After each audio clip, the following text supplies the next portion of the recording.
Hey, how you doing, John Salt, Schwinn Manor? I know it's been a while since I posted a video, but I just want to remind everybody that summer is going to be coming to an end pretty soon, and depending on how much you rode your bikes, or not rode your bikes, you still got to do maintenance on them and get them ready, because I don't know how many times my friends have always said, you know, they go and they stick their bike in the garage, they put it out in the backyard, whatever they're doing with it, and they go to get it for a ride, and they got the flat tires, or they have something that's broken on it, and they didn't realize it was broken, or forgot about it was broken. So the best way to curb that and alleviate that from ever happening again is, hey, go ahead, do maintenance on them on a regular basis, just like you do your car or anything else. I have a schedule that I do. I got to pretty much keep it, going, and keep it on some sort of a regiment, because I got several bikes. So depending on how much road time they've had or trail time they've had, I still got to go ahead and clean them up and get them to where all you have to do is just grab that bike and ride it, And plus, you get to inspection, put it through the inspection to see what's going on with the bike. Like right here, I had the 72 Collegiate. Now, Lulu has rode this. It's one of her favorite bikes because it's a lighter bike. Her Cruiser back here, the 57, she loves this bike. It's a beautiful bike, but it's heavy. Let's be realistic. Some of these Schwinns, pretty heavy bikes back in their day. So it's not like the Pixies or the Specialized or even the Giants or something like that you just looked up with your finger. You see everybody like on the Great Bike Challenge, they're lifting them up over their head and doing it with one arm and doing all this crazy stuff with the photos. Now, I did it too with my Sierra, but I guarantee you my Sierra isn't light. It's a sturdy Schwinn bike. It's not one of the light ones. They manufactured in February of 1987, so that'll tell you. It's not as heavy as, say, my 1980 Cruiser right here, but it's still pretty heavy.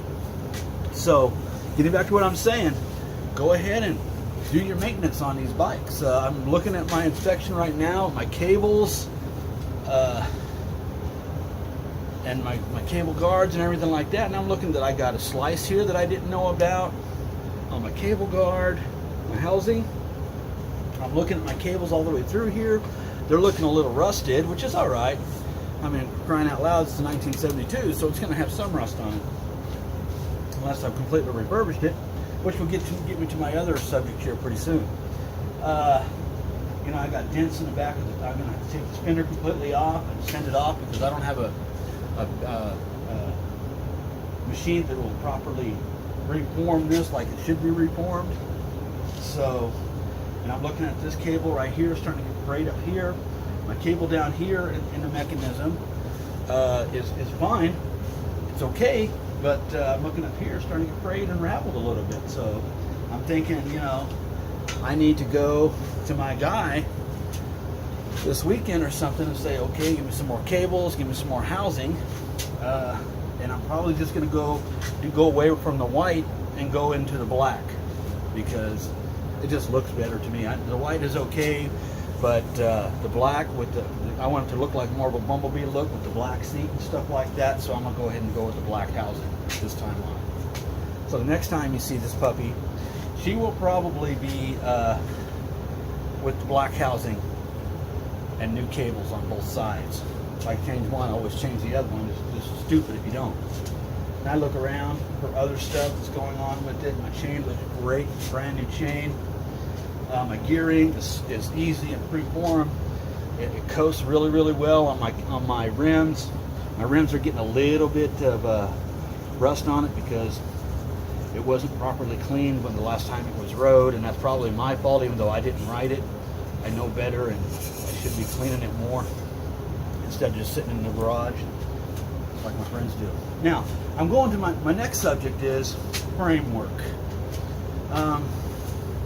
And I want all my bike friends, when they see this on Instagram, because I will be posting this on Instagram, I want them to key in on this on the comments, if you would. Totally refurbish the frame by stripping it down and repainting it, or is touch up the preferred. Now I'm getting all kinds of conflicts. They say don't ever go away from the original paint if you can.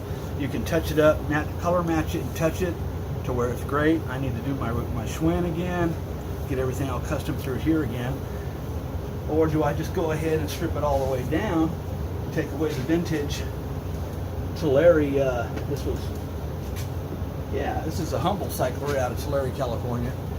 And of course the decals, I can just get more decals. But I mean, I hate going away from the vintage stuff because, you know, back in the day, they slapped these stickers on there right away, and these guys were actually Schwinn approved, so they were backed, which was kind of cool. And you get to see where all these bikes come from. So what I'm asking is, what would you do? Would you go ahead and strip it completely down and repaint it, or would you just color match it and just touch it up where it needs it and then blend it? Which either way is okay, but I'm just curious on what everybody else is saying who has the bike shops or the refit guys that are doing the stuff like me in the back of the garage and stuff like that. But if you would, just go ahead and key in on that. And again, hey, you know what? Please, oh please, oh please, take good care of your bikes, because they'll take good care of you.